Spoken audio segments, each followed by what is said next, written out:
వచ్చింది దిగట్టే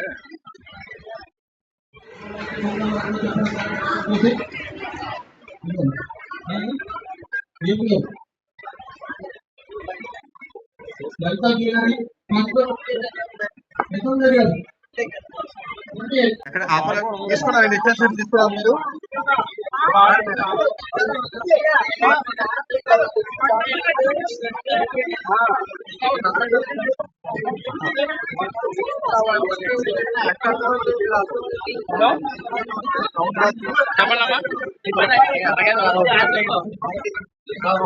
ఎవరు కూడా దయచేసి చూసుకోవద్దండి.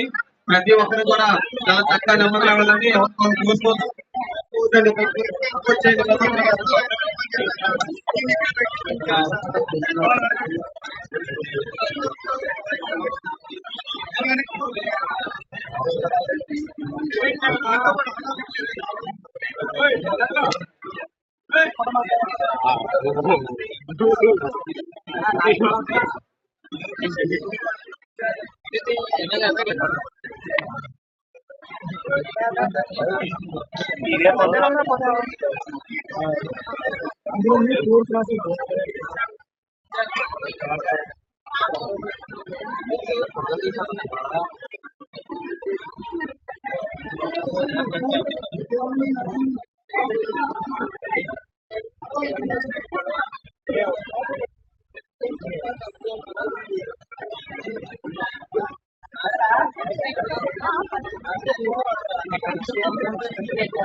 ఎక్కడ ఏం పనున్నా మాకు చెప్పండి అని ముందుకు వస్తున్నా మా వైశ్యరాజు మా గీడానికి మనస్ఫూర్తిగా ధన్యవాదాలు. మా గౌరవరాజు గారికి మాకు ఎంతో ఎక్కడైనా సరే మాకు ఏదైనా పని చెప్పండి వాళ్ళు కూడా ముందుకు వస్తున్నాం. వాళ్ళకి ప్రత్యేకంగా ధన్యవాదాలు. ఆ దేవుని మనస్ఫూర్తిగా విడుదల జరిగే విధంగా దేవుని ఆశీర్వాదాలు మనస్ఫూర్తిగా కోరుకుంటూ ఇప్పుడు ప్రతి ఒక్కరి పేరు పేరు మనస్ఫూర్తి ధన్యవాదాలు. Thank you. అందరికీ నమస్కారం అండి. నా పేరు పుల్లూరు రూప, స్టేట్ ఆదివేశ వెల్ఫేర్ అండ్ డెవలప్మెంట్ కార్పొరేషన్ డైరెక్టర్ని అండ్ 31st వార్డ్ ప్రెసిడెంట్ కూడా. ఇవాళ మన కూటమి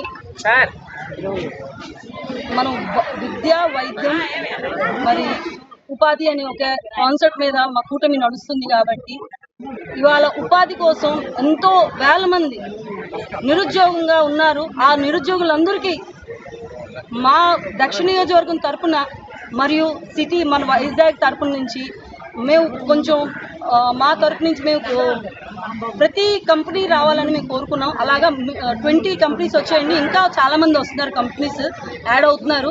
ఇలాంటి జాబ్ మేళాస్ ఫ్యూచర్లో ఇంకా ఎన్నో ఉంటాయి. దాని తరఫున మా శ్రీ వంశీకృష్ణ యాదవ్ గారు, మన ఎమ్మెల్యే గారు, ఆయన ప్రత్యేకంగా దృష్టి పెడుతున్నారు. కాబట్టి ఈ అవకాశం ఇచ్చినందుకు మాకు మా వార్డు తరఫున ప్రతి ఒక్కరికి ధన్యవాదాలండి. స్కిల్ డెవలప్మెంట్ ట్రైనింగ్ ఆధ్వర్యంలో కూడా జాబ్ మేళాలు మనం పెడుతున్నాము. అట్లాగే యువకులందరూ కూడా నైపుణ్య పోర్టల్లో రిజిస్టర్ అవ్వండి. ప్రతి ఒక్కరు కూడా మీ యొక్క స్కిల్స్ ని ఎన్హాన్స్ చేసుకోండి. ఎవరైతే ఇక్కడికి వచ్చి సెలెక్ట్ కాలేని పరిస్థితుల్లో మనకి స్కిల్ హబ్స్ కూడా ప్రతి కాన్స్టిట్యున్సీలో ఉన్నాయండి. స్కిల్ హబ్స్ ప్రతి నియోజకవర్గంలో ఉండడం వల్ల వాళ్ళు ఆ స్కిల్ హబ్స్ కి వెళ్తే నేరుగా అక్కడే వాళ్ళకి 3 months ట్రైనింగ్ ఇచ్చి అక్కడే వాళ్ళకి ఉపాధి అవకాశాలు కల్పించే కార్యక్రమం కూడా మన గౌరవ ముఖ్యమంత్రి గారు ఈ కార్యక్రమం ప్రవేశపెట్టడం కూడా జరిగింది. సో ఈ అవకాశం కల్పించినటువంటి గౌరవ ఎమ్మెల్యే శ్రీ వంశీకృష్ణ యాదవ్ గారికి ధన్యవాదాలు తెలియజేసుకుంటూ వచ్చిన యువకులందరూ కూడా ఈ అవకాశం సద్వినియోగం చేసుకోవాల్సిందిగా మరొకసారి స్కిల్ డెవలప్మెంట్ తరఫు నుంచి నేను తెలియజేస్తున్నాను. థ్యాంక్స్ అండి.